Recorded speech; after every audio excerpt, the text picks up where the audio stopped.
What's up, guys? Welcome back to another episode of Mind Something. If you're new here, my name is Jake, and in today's video we're going to talk about the ETH Foundation removing the time frame for unstaking. We're going to look at the crypto market as a whole. We're going to talk about Flux Hashrates. We're going to talk about Caspa still pumping.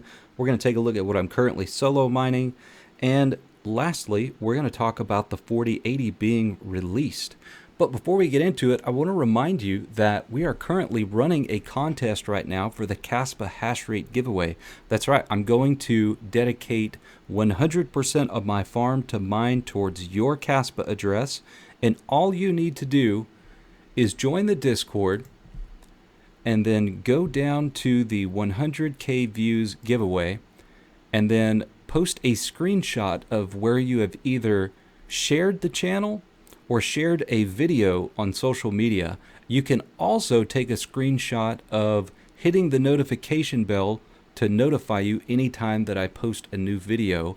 And keep in mind, you do want to include your Caspa wallet address to qualify for the drawing. Now, the drawing is supposed to happen when we hit 100,000 views, and we are very, very close to that. And in fact, we've probably already hit it, but I'm going to wait until Friday to do the drawing on the show. So you still have a little bit of time if you're watching this on Thursday. For me, the current time is actually about 3:15 in the afternoon on Wednesday. So like I said, we probably will have hit the 100,000 before you guys watch this video. But again, I'm not going to do the drawing until Friday, so make sure you stay tuned for Friday's episode. Right now, there's only about 30 or 40 people in the drawing, so you have a really, really good chance of getting picked. And there's a first prize, second prize, and third prize. First prize is going to be 48 hours of my farm's hash rate mining towards your wallet address.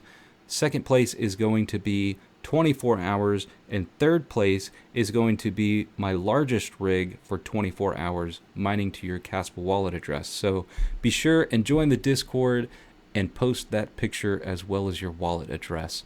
So moving on, I thought we would take a look at the crypto market as a whole. Right now, Bitcoin is sitting at 16,700, Ethereum at 1,200, BNB at 267, XRP at 38 cents, Dogecoin at 8.4 cents, Cardano at 32 cents, Polygon at 88 cents, Polkadot $5.70. And there's one thing that caught my eye. I've been keeping track of this. For those of you who mine Toncoin, I don't know if you've been paying attention, but Toncoin has moved up to number 26 by market cap. It's currently up 15% on the week and about 3.3% on the 24-hour. And I think that Toncoin is going to continue to do pretty well. And one of the reasons that Toncoin is pumping is because imagine if Elon announced that you would be able to pay for things using Dogecoin on Twitter. We already know how much speculation is going on and how much Doge has pumped in regards to that speculation. But I just want to remind you that Coin has, I want to say it's like 800 million users. I mean, it's a ridiculous amount of people. It is extremely large in other countries. The US, it's not as popular, obviously, as Twitter. But it is extremely popular across the world, and there are a lot of users. And Toncoin is the native token to pay for things like NFTs, or they are going to, I believe, auction off usernames, and this is going to be how you pay for it. So don't sleep on Toncoin. I hope you're still holding your bag. Anyways, moving on to profitability. Right now, at 10 cents per kilowatt hour, my farm would be profitable at $1.05 on Caspa, and of course everything else is still negative. And I wanted to see where Flux was coming in. It did drop back down below Ergo. Ergo is negative $3.80 and Flux is negative $6.51. And if you caught the previous episode, you would know that there was a significant drop of hash rate. We did drop all the way down to 70 yesterday. Let's see. So yeah, we got down to 70.89 on the difficulty, currently sitting at 97.22. So it is starting to climb back up there, but yeah, with the current price of Flux, let's go take a look at Flux's price right now.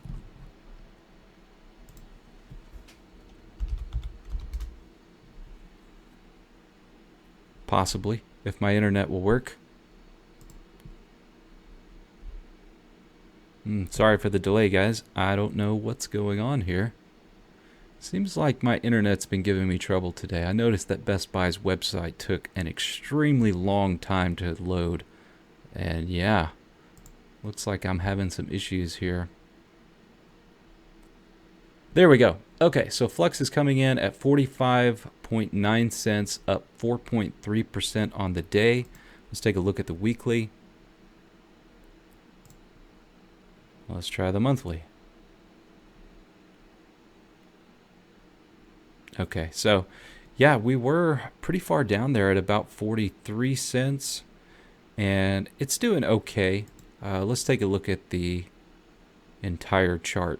As you can see, we're down here pretty far in comparison to where I would expect the price to be in the bottom of a bear market.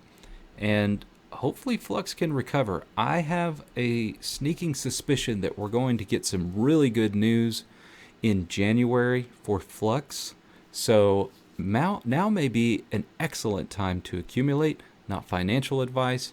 I would also say if you're looking at running a Flux node, now would be a great time to get yourself some Flux if you plan on using that to purchase your node. Anyways, moving on, let's talk about Caspa for just a moment. So Caspa's hash rate is up to 317 terahash, continuing to climb, as well as the price. We are up 56% on the 7-day. And, you know, when it comes to speculating on Caspa, there are a lot of people out there pushing this project. And I personally am a believer in Caspa. I think it's going to do phenomenal things. But I just want to remind you, don't put all your eggs in one basket. For those of you out there that are mining Caspa only, and you caught the video where I was talking about mining Radiant, Caspa looks like a better project than Radiant. But you never know, guys, and I like to spread the love. You know, I'm going to mine a little bit of both. And I will say this, for those of you who want to accumulate more Caspa, one strategy would be to mine whatever is most profitable, that being Radiant, and then swap that for Caspa. So, you know, do your own research, but obviously Caspa is an excellent project in my opinion. So at the moment, I am solo mining Radiant, and it's been going for, let's see, roughly, we started at about, we'll say 6 p.m. yesterday. It is currently 3:30-ish and have not hit a block yet, using about 22 gigahash. So as you can see, nothing yet. I am using Woolly Pulley. I have basically switched around from RPlant to Woolly Pulley to ViperNet. I want to test all of these things out and let you guys know what I find, but at the moment we're solo mining on Woolly Pulley. If I hit a block, I will let you guys know. And speaking of blocks, one of the main reasons that I am solo mining is because of the block size for Radiant. And in case you're not aware, it is 50,000 Radiant. And the current price of Radiant right now, let's see.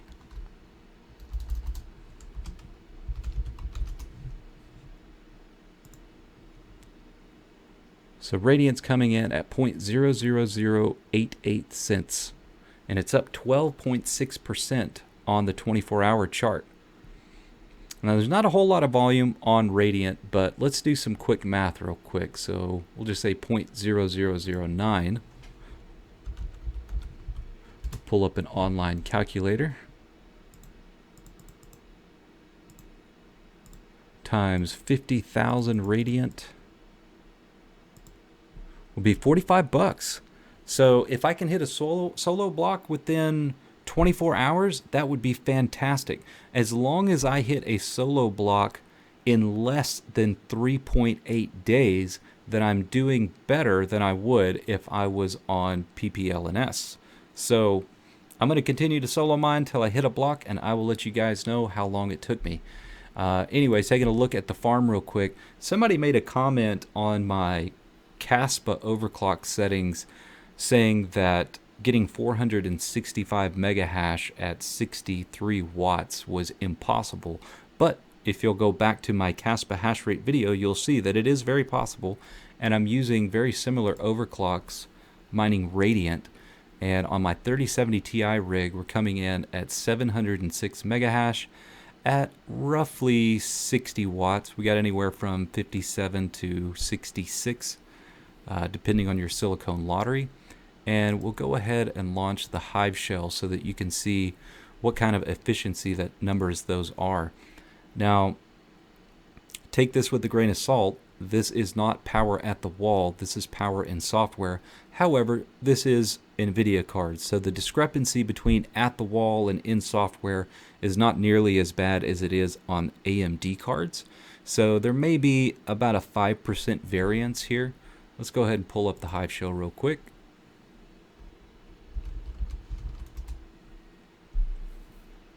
And there you can see 12.61 mega hash per watt, 12.37, 10.85, 11.97, 11.38, and 11.37. So, you know, as far as efficiency is concerned, these are pretty good, especially on a TI variant. You know, most of the TIs or the LHR versions, you're going to burn a little bit more power on a random algorithm in comparison to a non-LHR GPU. But as you can see, a 3070 Ti is actually one of the most efficient cards that you can use on core intensive algorithms. I could go over all of my different GPUs, but just take my word for it or go back and watch some of the other videos. So right now we're sitting at about 19.9 gigahash with my farm in Hive OS. I do have a 3080 Ti in my desktop that's getting about 1.41 gigahash at about 140 watts. So that one's coming in about 10 mega hash per watt. And speaking of hash rates, if you weren't aware, the 4080 is now available. Let me show you guys. There are quite a few different options to choose from Best Buy. You've got a gigabyte, the gaming overclock edition coming in at $1269. You've got the founder edition at $1199. You've got this gigabyte. Obviously the white one looks pretty clean. I really dig that. And then another gigabyte Eagle at $1199.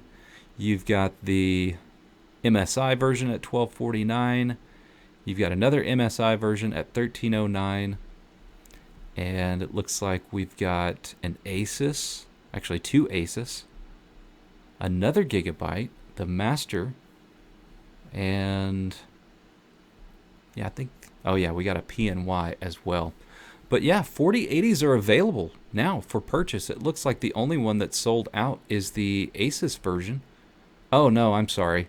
They're all unavailable. Wow. Let's see if there's anything available.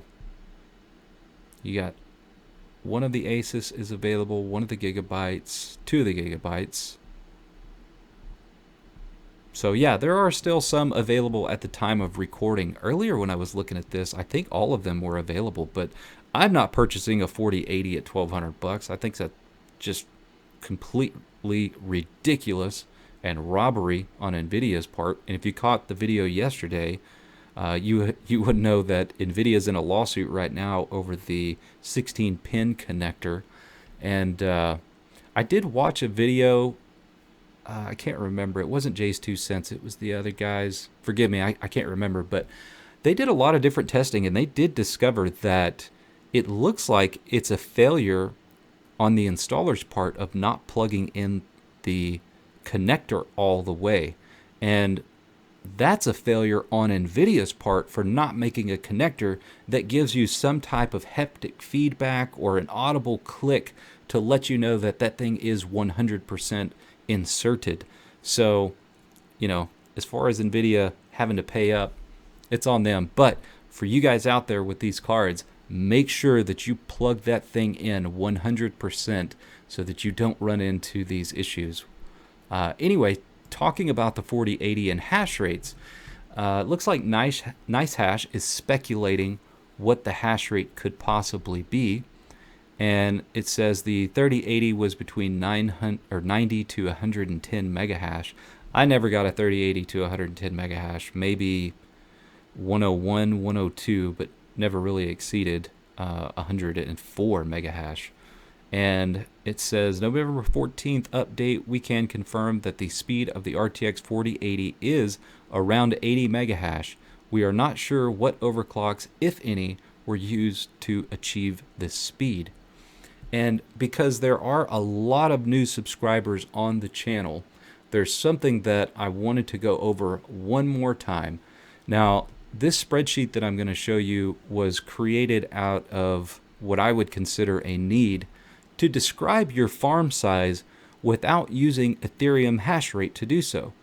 There isn't a go-to coin, and until we have one that is the profitability king, everybody's still going to continue to describe their farm size in Ethereum's hash rate, which I find ludicrous. It's gone. Just give it up. Ethereum mining is done. I don't believe ETHW or ETHF is going to be the next GPU mineable coin that saves the GPU miners out there. And for that reason, I feel like we need some type of standard to describe our farm size. You know, if somebody asks me how big is my farm, I don't want to have to go through the whole process and say, I've got 440 or 430 80s and 73070 Ti's and 66600s, and you know, it takes too long to describe. I want something that is simple and easy, and I came up with this, what I call a TPA calculator. So what I've done is I've taken all of the different specs from all the GPUs. So for example, CUDA cores, bus size, memory bandwidth, base clock speed, and boost clock speed, and using a formula, it spits out a number. Okay, so a 3090 Ti would score 144.92 TPA. And just to give you an example of comparisons, cards that we know were pretty similar in hash rates on Ethereum, so a 6700 XT and a 3060. On Ergo, you get 90 mega hash on a 6700. On ETH, you get 46, Raven 22, Flux 54, Caspa 420. And then you've got a 3060 at 115 mega hash on Ergo, 48 on ETH, Ravencoin at 22, Flux 39, and Caspa 370. Now, if you just divided all of these hash rates by the amount of hash rates, you would get 126 on a 6700 and 118 on a 3060. Using my TPA calculator, we have a very, very similar ratio, but I wanted to take into account all the different algorithms, not just these 5. And as you can see, the variance between them is extremely similar. Now, I use this formula or this calculator to project hash rates or scores on the new GPUs, so the 4000 series and the 7000 series. And as you can see, we come in quite a bit higher on a 4090 than a 3090 Ti. But a 4080 is extremely similar to a 3090 or a 3090 Ti. And I'll just kind of scroll around or let you guys view this chart for just a moment, and I will share it in the description below as well. And using this formula, I wanted to guesstimate what I thought hash rates would be on the 4000 series and the 7000 series.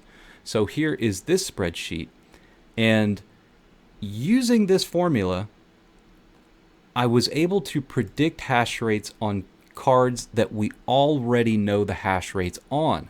So for example, a 3070 with a TDP of 220 watts, a TPA score of 90, and power usage we already know. We come up with their ratio, and then using this ratio and these particular metrics, it projected a Ethereum hash rate of 60.68, which we know is extremely accurate. A 3070 Ti, it predicted a hash rate of 80, which is also extremely accurate. A 6700 coming in at 47 megahash, also very accurate. But once you start getting into the larger cards, it started to vary just a little bit. But using this same formula, I'm projecting hash rates on the 4000 and the 7000. Now, as you can see, it looks like the 4080 could be a disappointment. It may in fact be just pretty much the exact same thing as a 3080. Now, we should know in just a few days, hopefully we'll start to see some hash rates coming out. But as you can see, you can go in here and you can change the power usage. The TPA score and the TDP won't change, but you can adjust the power usage. So let's say 250. Now we're getting up to 98 megahash. Our efficiency decreased tremendously. Let's try going down and see at 200 watts. Efficiency increases, of course, hash rate goes down. Let's try 180 watts. So we're at 88 megahash, an efficiency of 49 or 0.49, which is a really good efficiency. So we may be able to get some really good efficiency numbers out of the new 4000 series, but as far as hash rate increases go, you know, I'm not seeing it based on this little spreadsheet that I've created. Now, time will tell, but for those of you that are expecting, you know, the 7000 series or the 8000 series to be phenomenal at mining, you know, from what I'm seeing, it doesn't look like that's going to be the case. But I wanted to share this with you guys. Like I said, I'll leave both of these TPA calculator and the hash rate calculator in the description below. Don't forget about the contest. Go ahead and hit the notification bell, hit the like, hit the subscribe if you haven't already, and I will see you guys on Friday. Oh yeah, for those of you who stuck around, I almost forgot to talk about Ethereum removing the ability to unstake from the roadmap. So, courtesy of Son of a Tech, shout out brother, I noticed that he posted this on Twitter. Ethereum devs, leaders, and influencers told their followers that ETH staking withdrawals would be enabled 6 months after the merge. They moved the goalpost, and it became 6 to 12 months. Then they said 2024. Now the ETH Foundation removes all time frames from their website. So here's the first one. This was on February 8th. Withdrawals won't be enabled until at least 6 months after the merge, and then I believe the maximum is around 30,000 a day. And then we got a tweet on July 22nd. No staked ETH gets unlocked at the merge. That comes 6 to 12 months later when withdrawals are enabled. And then the next one, I strongly disagree with this. Every single piece of documentation and publication we put out made it incredibly clear that withdrawals had no ETA. Sure, I'm not suggesting that we never implement withdrawals. I just don't think there is a significant urgency. I think there are other things that are far more critical to the long-term health of Ethereum than stakers being able to withdraw in 2023 rather than 2024. And then here we are, this was September 23rd. Ethereum Foundation eliminates the estimated withdrawal time frame for staked ETH. So there you have it, folks. One more time that code is law is not law. Now, I don't know if, you know, obviously this wasn't baked into the code with a specific date that Ethereum withdrawals were going to be enabled, but, you know, do we expect anything less from the Ethereum Foundation at this point? I don't think so. Anyways, that's all I got, guys. Have a good one. I'm out.